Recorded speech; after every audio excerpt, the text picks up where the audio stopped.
الله من الشيطان الرجيم. بسم الله الرحمن الرحيم.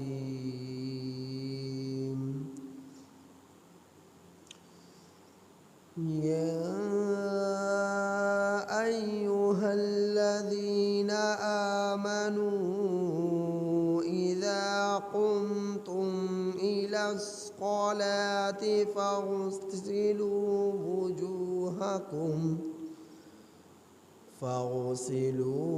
وجوهكم وأيديكم إلى المرافق وامسحوا برؤوسكم وأرجلكم إلى الكعبين، وإن كنتم جنبا فاطهروا، وإن كنتم مرضى أو على سفر أو جاء أحد منكم من الغائط أو لامستم النساء فلم تجدوا ماء فتيمموا صعيدا طيبا فامسحوا بوجوهكم وأيديكم منه، ما يريد الله ليجعل عليكم من حرج ولكن يريد ليطهركم وليتم نعمته عليكم لعلكم تشکرون۔ یہ سورۃ النساء کی آیت نمبر 6 آپ احباب کے سامنے تلاوت ہے۔ اس آیت کریمہ کا ترجمہ یہ ہے: یا ایھا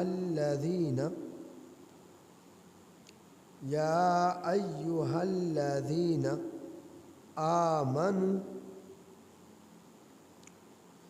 اے ایمان والو، اذا قمتم، جس وقت تم لوگ کھڑے ہو، الی الصلاۃ، نماز کی طرف، فاغسلوا وجوہکم، تو اچھی طرح دھو لو اپنے چہروں کو، وَأَيْدِيَكُمْ، اور اپنے دونوں ہاتھوں کو، إِلَى الْمَرَافِقِ، کہنیوں تک، وَامْسَحُوا بِرُؤُوسِكُمْ، اور خوب مسح کرو اپنے سروں کا، وَأَرْجُلَكُمْ، اور اچھی طرح دھو لو تم لوگ اپنے پاؤں کو، إِلَى الْكَعْبَيْنِ، ٹخنوں سمیت،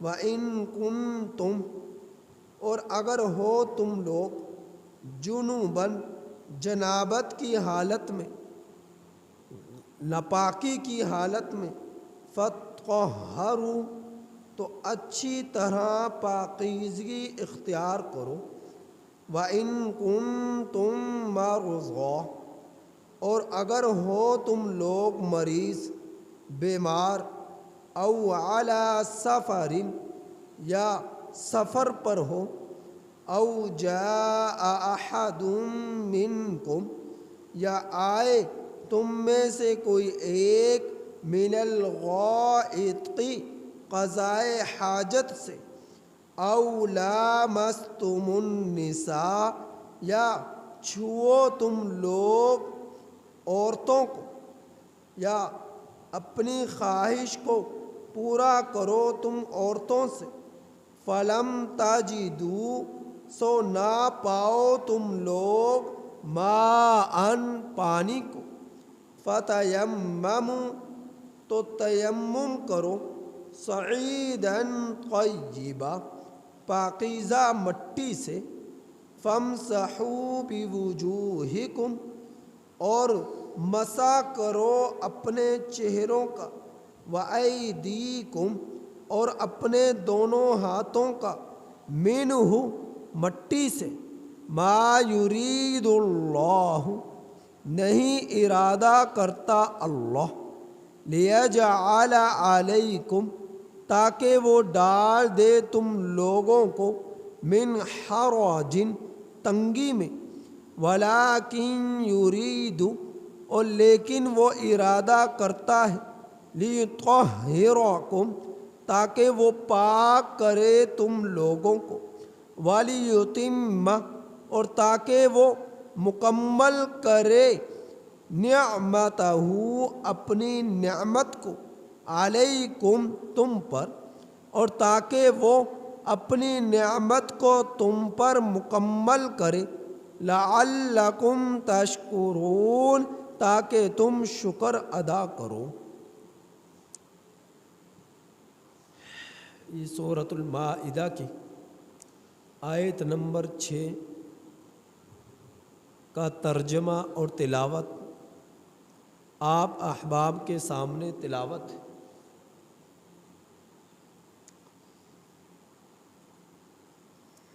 اس آیت کریمہ میں اللہ سبحانہ و تعالی نے وضو کے فرائض کو بیان فرمایا ہے۔ وضو اور تیمم کے فرائض کو بیان فرمایا ہے۔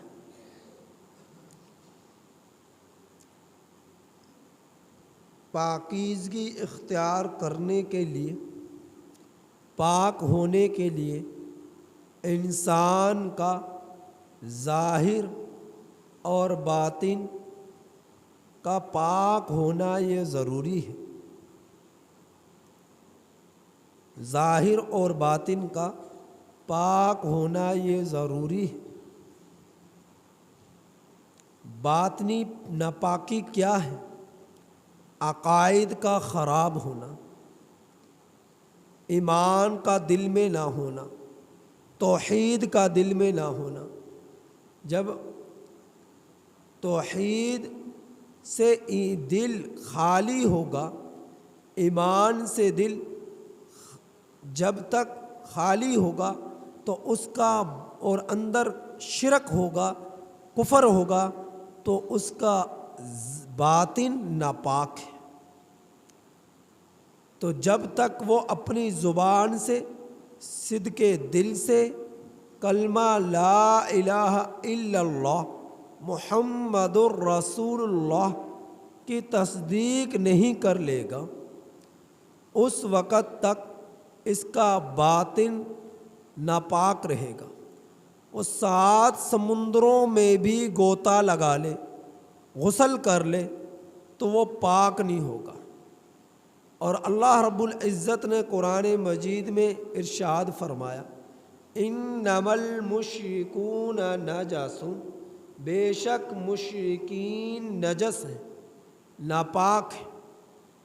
بے شک مشرکین نجس ہیں، ناپاک ہیں۔ تو مشرکین جن کے دلوں میں شرک ہے، کفر ہے، تو ان کا باطن ناپاک ہے۔ وہ باطن ایک ہی صورت سے دھل سکتا ہے، اور وہ صورت ہے کلمہ طیبہ، کلمہ شہادت کا دل سے اقرار۔ جب وہ دل سے اقرار ہوگا، زبان سے اظہار ہوگا، تو یہ گندگی جو اندر کفر کی صورت میں موجود ہے، شرک کی صورت میں موجود ہے، اس وقت تک یہ باطن پاک نہیں ہوگا۔ پاک کرنے کی صورت ایک ہی ہے کہ کلمہ طیبہ کا اقرار کر لے، دل میں کلمہ توحید کو بسا لے، دل سے تصدیق کر لے، تبھی وہ پاک ہوگا، اس کے بغیر وہ پاک نہیں ہو سکتا۔ اور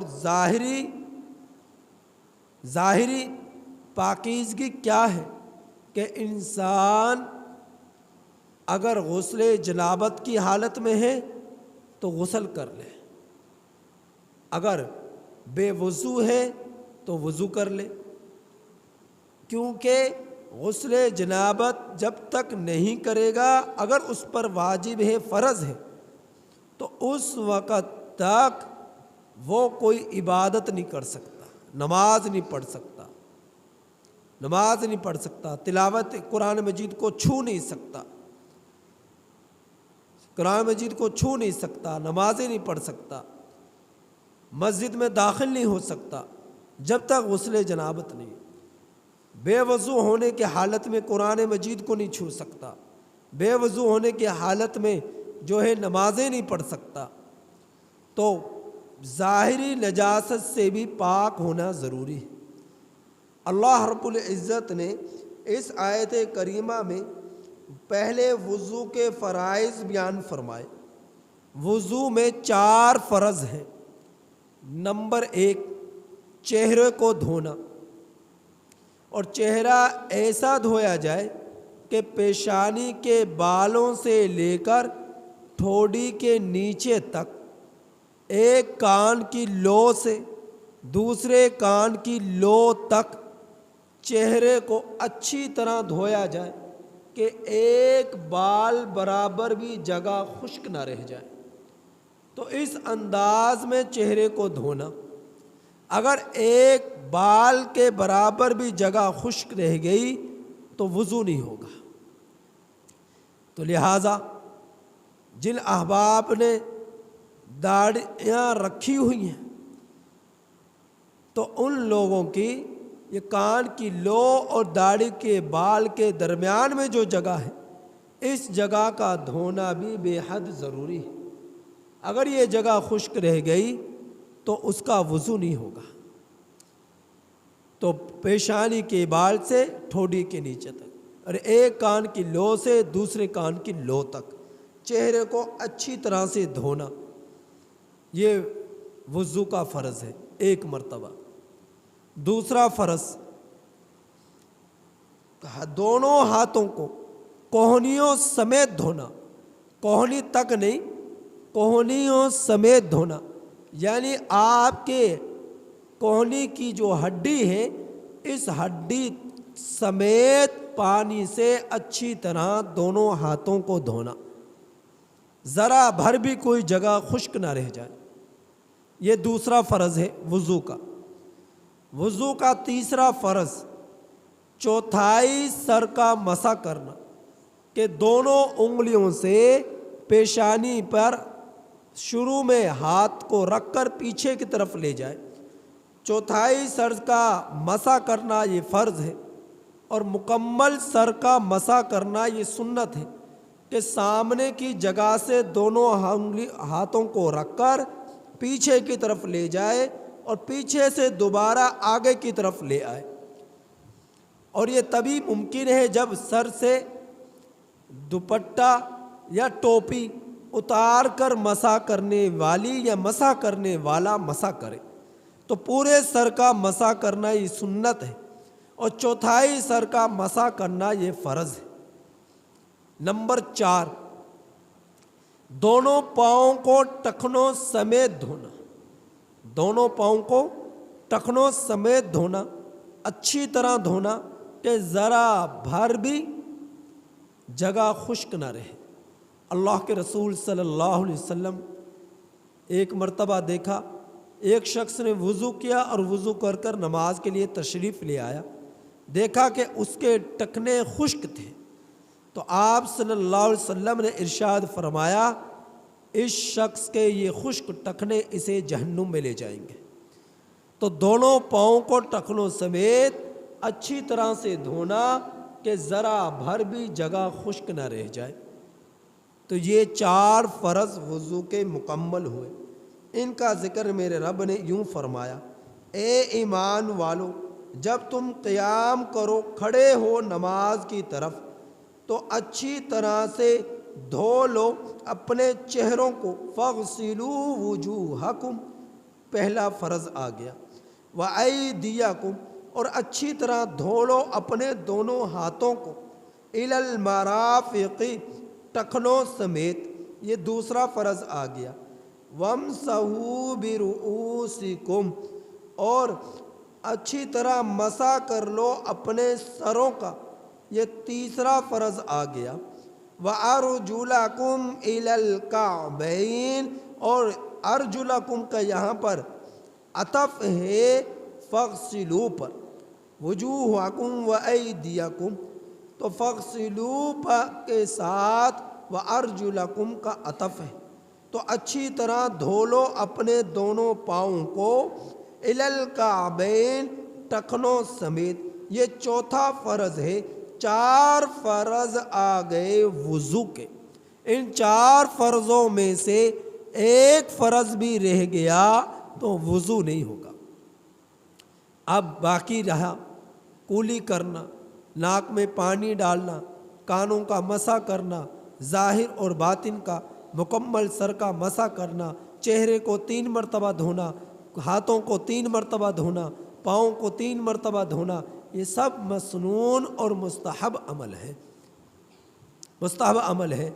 لیکن یہ 4 اعضاء کا جو ذکر کیا گیا یہ ایسے ہیں کہ ایک ایک مرتبہ ان کو کرنا فرض ہے، ایک ایک مرتبہ۔ کسی ایسی جگہ پر ہے جہاں پر پانی آپ کے پاس بہت معمولی سا ہے، تو جس سے آپ ایک ایک مرتبہ ہی ان اعضاء کو دھو سکتے ہیں، تو وہاں پر آپ کم از کم نماز کو قضا ہونے سے بچائیں اور ایک ایک فرض کو ہی پورا ایک فرض کو ہی فرائض کو ہی پورا کر کر نماز کی ادائیگی کر لیں۔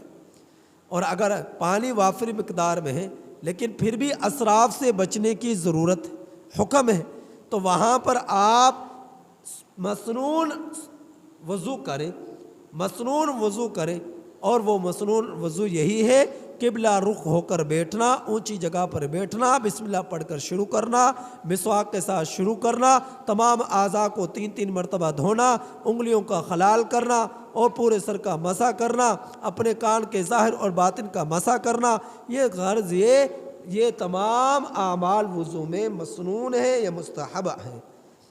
اذا قمتم سے ایک نماز کا فرض یہاں پر معلوم ہوا کہ نماز میں قیام فرض ہے، بغیر عذر کے کوئی بیٹھ کر نماز نہ پڑھے، کھڑے ہو کر نماز پڑھے، کھڑے ہو کر نماز پڑھنا یہ نماز میں فرض ہے۔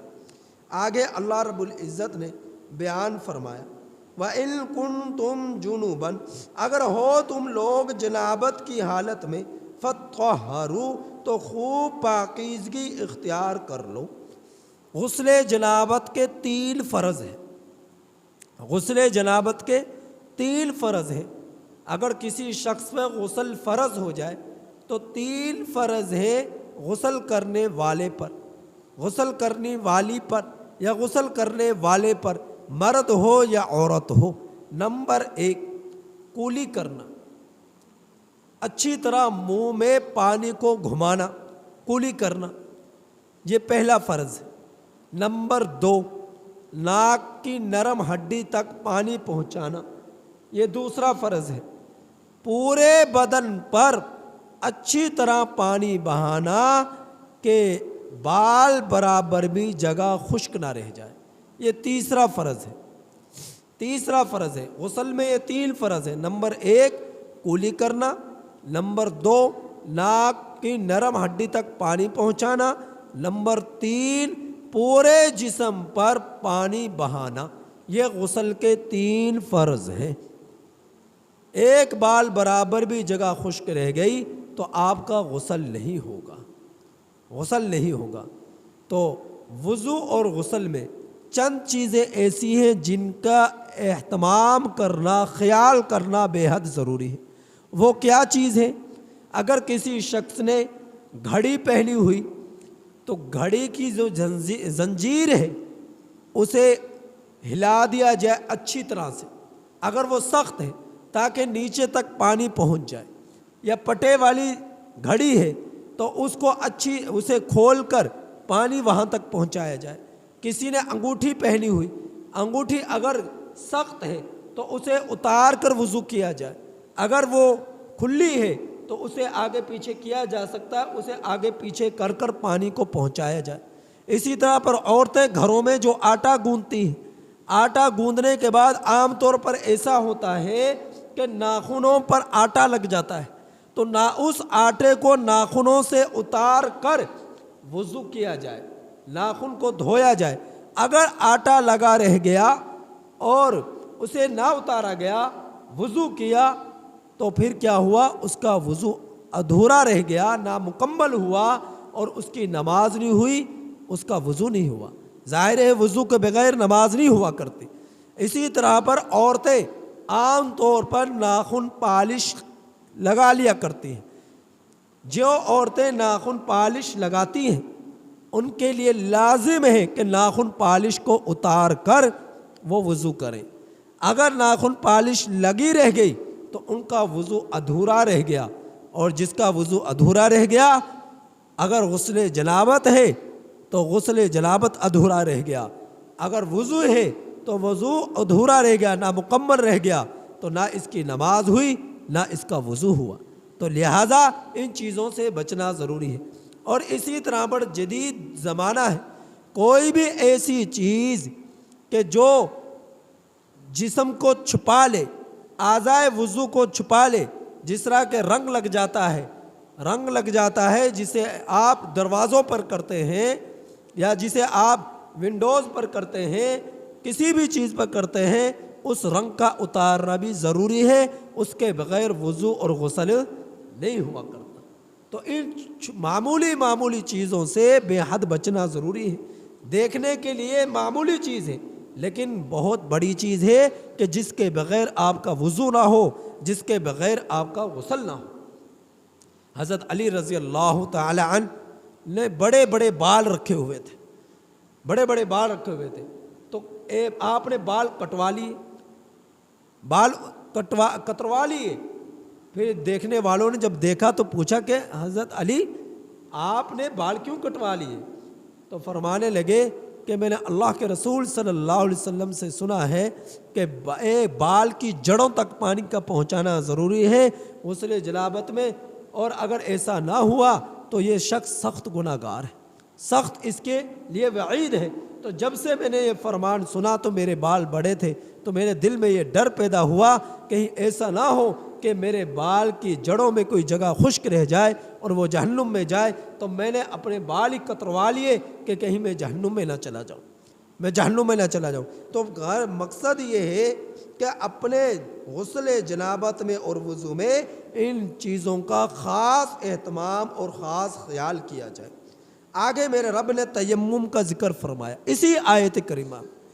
کوئی شخص ایسی جگہ پر ہے جہاں پانی دور تک موجود نہیں، 1 میل تک 1 میل سے 3 میل تک پانی موجود نہیں ہے، کہ پتہ ہے پانی نہیں مل سکتا اور نماز قضا ہونے کا خدشہ ہے، تو پھر وہ کیا کرے؟ تیمم کرے۔ یا بیمار ہے، مریض ہے، پتہ ہے کہ اگر میں پانی سے وضو کروں گا یا غسل کروں گا تو بیماری بڑھ جائے گی یا مر جائے گا، اور یہ بات یا تو اس کا اپنا ضمیر کہے، اور اپنا ضمیر اس سوچ کو لے کر کہے کہ اس کے دل کا اندر اللہ کا ڈر ہے کہ کل قیامت کے دن مجھے اپنے رب کے سامنے کھڑا ہونا ہے اور میں اپنے رب کے سامنے پیشی ہونی ہے۔ کوئی جانے یا نہ جانے، رب تو جانتا ہے مجھ میں کتنی طاقت تھی، میں وضو کر سکتا تھا یا نہیں کر سکتا تھا، تو رب جانتا تھا۔ تو پھر اس خیال سے اس کا دل یہ کہے کہ میں وضو کرنے سے عاجز ہوں، کروں گا تو بیماری بڑھے گی، تو وہ تیمم کر لے۔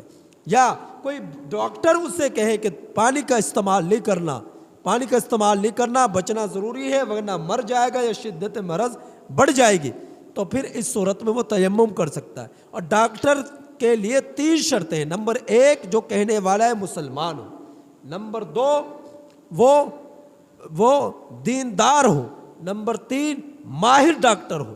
ایسا نہیں کہ چند دوائیاں رکھ کر، بوتلیں رکھ کر وہ بیٹھ گیا اور دکان کھول لی کہ میں ڈاکٹر ہوں، ایسا ڈاکٹر نہیں۔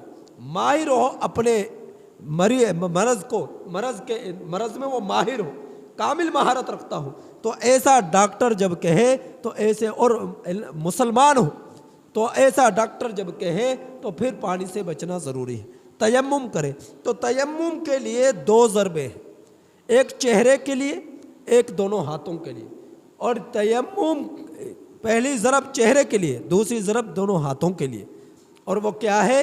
مٹی کی جن سے آپ تیمم کریں گے، مٹی کے جن سے، ریت ہے، مٹی ہے، تو مٹی کی جن سے جو بھی چیز ہیں ان چیزوں سے آپ تیمم کر سکیں گے۔ دونوں ہاتھ یوں مٹی پر اس جگہ پر ماریں گے، اگر مٹی زیادہ لگی ہاتھوں کو جھاڑ کر چہرے پر پھیر لیا، اور چہرے کے اتنے حصے پر مسح کرنا ضروری ہے جتنے حصے پر پانی پہنچانا ضروری ہے، یعنی پیشانی کے بالوں سے لے کر ٹھوڑی کے نیچے تک، ایک کان کی لو سے دوسرے کان کی لو تک۔ یہ پہلی ضرب ہے تیمم کی۔ دوسری ضرب دوبارہ ہاتھ مارے مٹی پر، مٹی کی جنس پر، اور مار کر اسے اگر مٹی زیادہ لگ چکی تو جھاڑ لے مٹی کو، اور پھر اس دوسری ضرب سے کوہنیوں سمیت دونوں ہاتھوں کا مسح کر لے۔ یہ دوسری ضرب ہو گئی۔ اب یہ آپ کا تیمم مکمل ہو گیا۔ پاؤں کا تیمم کرنا ضروری نہیں، صرف چہرے کا اور ہاتھوں کا مسح ہے، آپ کا تیمم مکمل۔ اگر غسل جنابت ہے تو اس کے لیے بھی یہی تیمم، اگر بے وضو ہے تو وضو کے لیے بھی یہی تیمم۔ تو تیمم کے ذریعے جس طرح وضو سے آپ جو عبادات کر سکتے ہیں، تیمم سے بھی وہ عبادات کر سکتے ہیں۔ جس طرح وضو جب تک ٹوٹے نہ کئی نمازیں آپ پڑھ سکتے ہیں، اسی طرح ایک تیمم سے کئی نمازیں آپ پڑھ سکتے ہیں۔ جس طرح وضو کرنے کے بعد آپ قرآن کریم کو چھو سکتے ہیں، اسی طرح تیمم کرنے کے بعد آپ قرآن کریم کو چھو سکتے ہیں۔